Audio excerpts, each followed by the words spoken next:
दीनानाथ मस्की वाराणसी में मशहूर था। वह गंगा नदी के तट पर अपने भाई बंधुओं के साथ रहता था। वह सुबह सुबह ही गंगा नदी से अपनी मस्क में पानी भरता और बड़े लोगों के घरों पर पहुंचा देता। एक दिन गरीब दीनानाथ सुबह सुबह मस्क उठाए बस्ती की ओर जा रहा था कि अचानक उसकी नजरें धरती पर पड़ी किसी चमकती हुई वस्तु पर पड़ी। दीनानाथ ने उसे उठाकर देखा तो उसकी खुशी का ठिकाना न रहा। वह चांदी का 1 रुपया था। अरे वाह, सुबह सुबह चांदी का रुपया! हे माँ लक्ष्मी, आज तो तुमने मुझ पर बड़ी दया कर दी। दीनानाथ की खुशी का ठिकाना न रहा। उसकी झोपड़ी इतनी सुरक्षित नहीं थी कि वह उस रुपये को उसमें रखता, क्योंकि उसमें दरवाजा नहीं था। बस एक पर्दा सा द्वार पर लटका रहता था। उसकी समस्या थी कि वह उस रुपये को कहाँ रखे। वह भगवान से प्रार्थना करने लगा कि इस रुपये को कहाँ रखूं जो यह सुरक्षित रह सके। हे प्रभु, इस रुपये को कहाँ रखूं जो यह सुरक्षित रह सके। फिर मैं इस रुपये को किसी खासी मौके पर खर्च करना चाहता हूँ, पर तब तक इसे कैसे सुरक्षित रखूं। दीनानाथ चिंता में डूब गया। दीनानाथ अभी कुंवारा था। उसके मन में आया कि क्यों न मैं इस रुपये को कहीं छिपा कर रख दूं और अपनी शादी पर खर्च करूं। शादी के बाद अपनी पत्नी को श्रृंगार का सामान ला कर दूंगा तो वह बहुत खुश हो जाएगी। दीनानाथ ने यह तो निर्णय कर लिया कि वह इस रुपये का क्या करेगा, लेकिन रुपये को छिपा कर रखने की समस्या अभी भी बनी हुई थी। अचानक उसके मन में ख्याल आया कि इस रुपये को क्यों न मैं पुराने राजमहल की पिछवाड़े वाली दीवार में छुपा दूं। वहां तो कोई आता जाता भी नहीं है। ऐसा विचार मन में आते ही दीनानाथ महल की ओर चल दिया।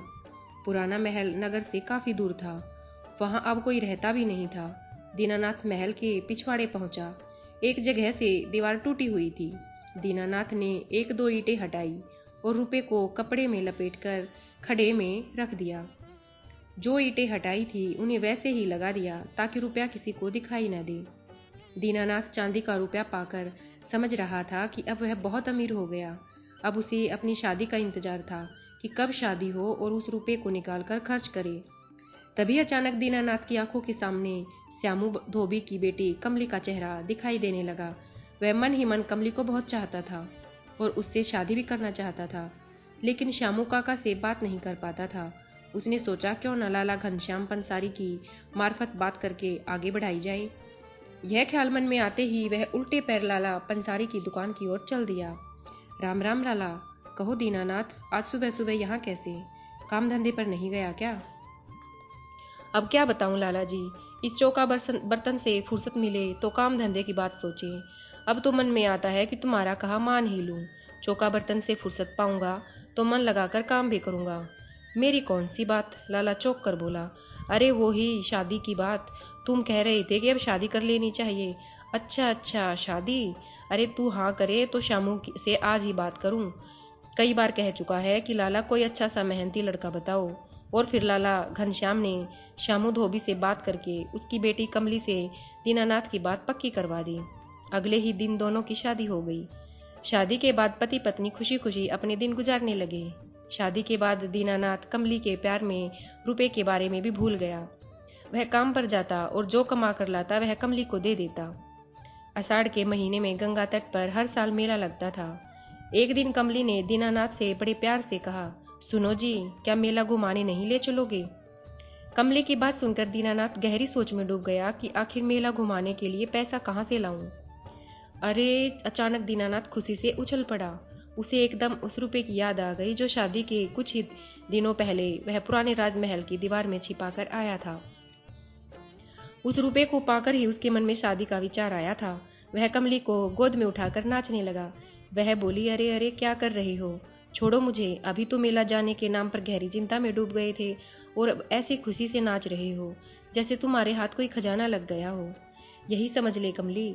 कहते हुए उसने कमली को नीचे उतार दिया और उसे रुपये वाली पूरी बात बता दी। अरे वाह, चांदी का रुपया! उससे तो हम काफी चीजें खरीद सकते हैं। खुश होकर कमली बोली, देखो जी, मैं अपने गले का हार जरूर बनवाऊंगी। हाँ हाँ, जरूर खरीदना। अब मैं जल्दी जाकर रुपया निकाल कर लाता हूँ। तुम तैयार हो जाओ, आज हम मेला देखने चलेंगे। ऐसा कहकर दीनानाथ महल के पिछवाड़े वाली दीवार से रुपया निकालने चल दिया। उस रुपये को पाकर दीनानाथ अपने आप को बहुत भाग्यशाली समझ रहा था। उसी की बदौलत उसकी शादी कमली से हुई थी।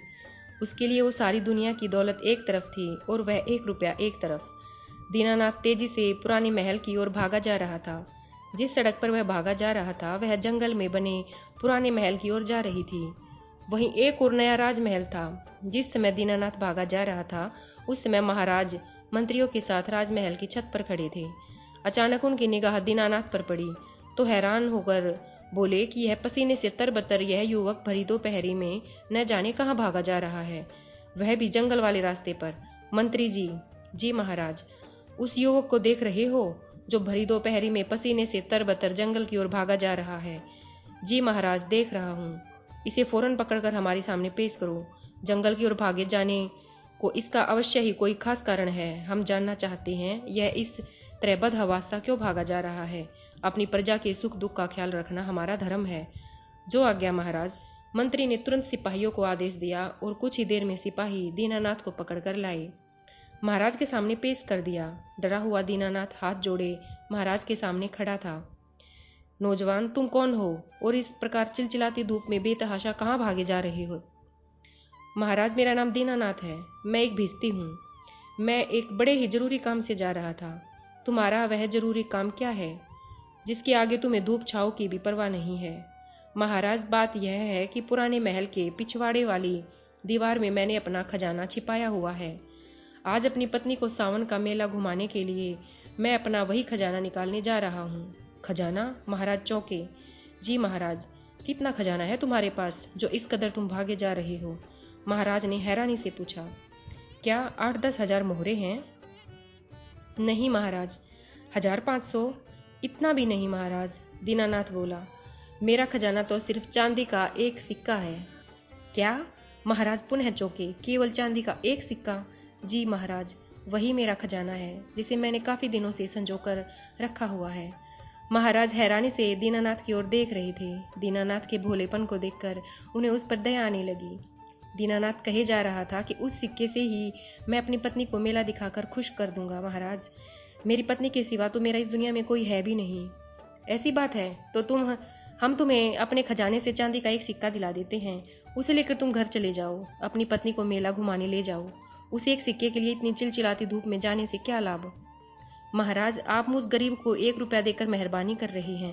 यह तो बहुत खुशी की बात है, मगर फिर भी मैं वह रुपया लेने जरूर जाऊंगा क्योंकि यह रुपया मेरे लिए बड़ा भाग्यशाली है।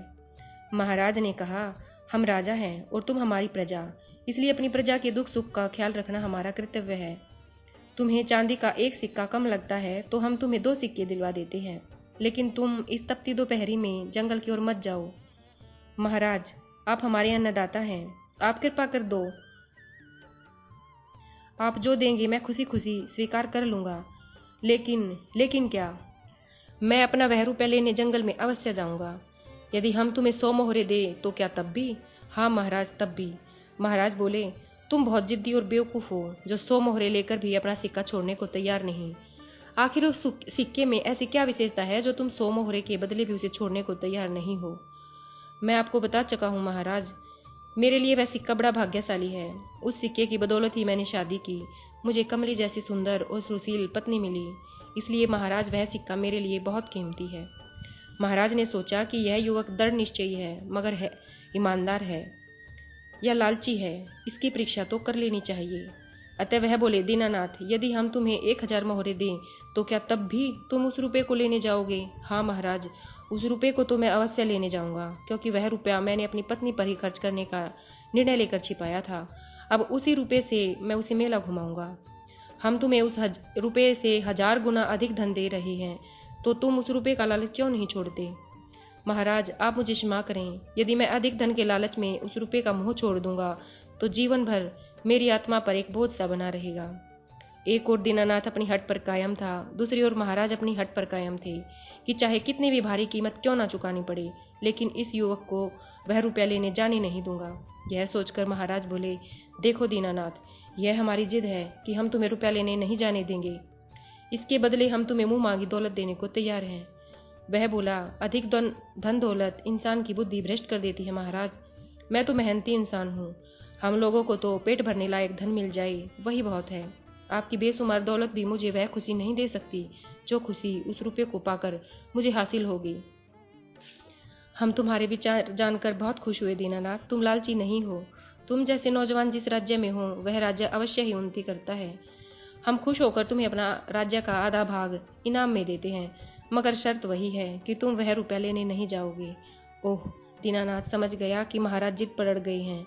यदि अब भी मैंने अपनी जिद ना छोड़ी तो मुझे इनाम के बदले दंड भी मिल सकता है। अतः अब समझदारी इसी में है कि कोई ऐसा उपाय सोचना चाहिए कि महाराज के दंड का भागीदार भी न बनूं और वह रुपया भी मुझे मिल जाए। अतः वह बोला, महाराज आपकी आज्ञा सिर माथे पर, किंतु आप मुझे राज्य का वही हिस्सा दें जो मैं चाहता हूँ। शाबाश, अब तुमने सही निर्णय लिया। प्रजा को सदा अपने राजा की आज्ञा का पालन करना चाहिए। बताओ, तुम्हें हमारे राज्य का कौन सा हिस्सा चाहिए? हम तुम्हें वचन देते हैं, तुम्हें वही हिस्सा दिया जाएगा। मुझे उत्तरी हिस्सा चाहिए महाराज। ओह दीनानाथ, तुम सचमुच बहुत बुद्धिमान हो। अपनी बुद्धि के बल से तुमने हमारा आदेश मानकर हमें भी संतुष्ट कर दिया और अपना वह रुपया भी प्राप्त कर लिया, क्योंकि हमारे उत्तरी राज्य में ही वही पुराना महल है जिसमें तुमने वह रुपया छुपा कर रखा है। तुम बुद्धिमान ही नहीं, धुन के पक्के भी हो। तुम जैसे युवक सदैव उन्नति करते हैं। हमें गर्व है तुम जैसा होनहार युवक हमारे राज्य में पैदा हुआ। महाराज, वह भाग्यशाली रुपया भी जिसके कारण मैंने आपकी खुशी से आपके राज्य का आधा हिस्सा पा भी लिया। अब आप ही बताएं कि उस भाग्यशाली रुपये का मुंह मैं कैसे छोड़ सकता हूँ। महाराज दीनानाथ के दृढ़ निश्चय और बुद्धिमत्ता के सामने नतमस्तक हो गई। उसी दिन दीनानाथ को राज्य का आधा हिस्सा देकर वहां का राजा बना दिया गया। राजा बनते ही दीनानाथ ने सबसे पहले पुराने महल की दीवार से अपना वह रुपया प्राप्त किया और उसे माथे से चूमकर बोला, तुम बहुत महान हो। तुम्हारे कारण ही मेरे नसीब जाग गए दोस्त। यदि तुम मुझे न मिलते तो न मुझे सुंदर और सुशील पत्नी मिलती और न ही यह राज्य मिलता। और वह उस रुपये को संभाल कर रख लेता है। धन्यवाद।